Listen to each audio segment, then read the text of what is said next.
আসসালামু আলাইকুম বন্ধুরা, সবাই কেমন আছেন? আশা করি ভালো আছেন। তো আজকে আমি রান্না করব মুগ ডাল দিয়ে মুরগির চামড়া দিয়ে ভুনা। তো চলুন আজকে রান্না শুরু করা যাক। আজ দেখতেই পাচ্ছেন আমি মুরগির চামড়া নিয়ে নিয়েছি। তো মুগ ডালটা আমি কড়াইয়ের ভিতরে দিয়ে একটু ভেজে নেব। মুগ ডালটা না ভাজলে খেতে ভালো লাগে না। তো মুগ ডালটা আমি ভালো করে একটু ভেজে নিলাম। তো আমার ভাজা শেষ, আমি নামিয়ে রেখেছি।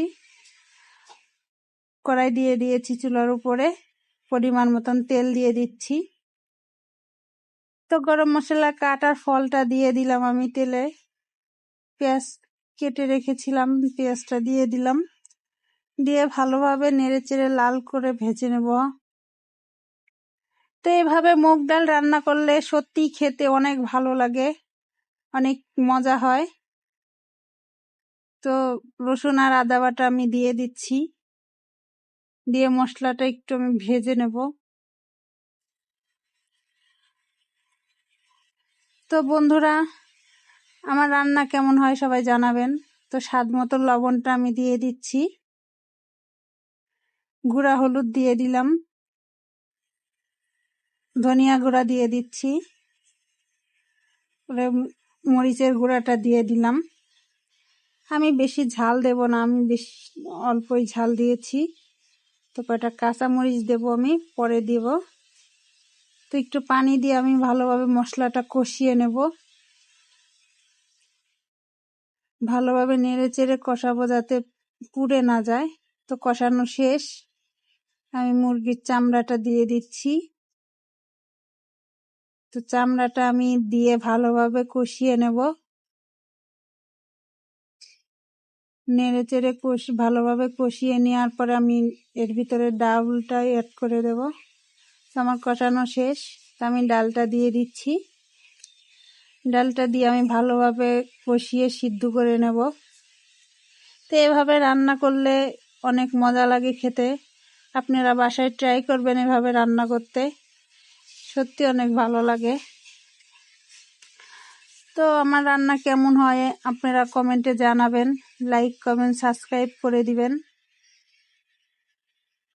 তো দেখতেই পাচ্ছেন, তো আমি আরেকটু পানি দিয়ে ভালোভাবে কষিয়ে নেব, কারণ মুগ ডাল ফুটতে একটু সময় লাগে।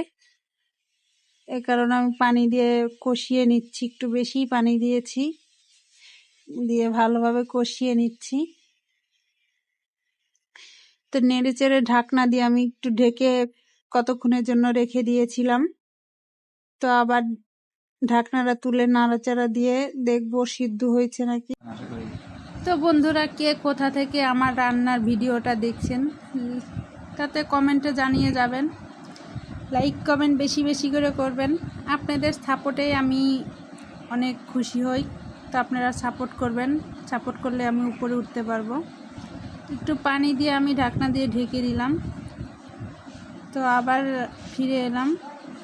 তো দেখতেই পাচ্ছেন ডাউলটা দেখতে অনেক সুন্দর লাগছে। তো পানি দিয়ে আমি তো নেড়ে চেড়ে আমি আবার ঢাকনা দিয়ে ঢেকে দেব।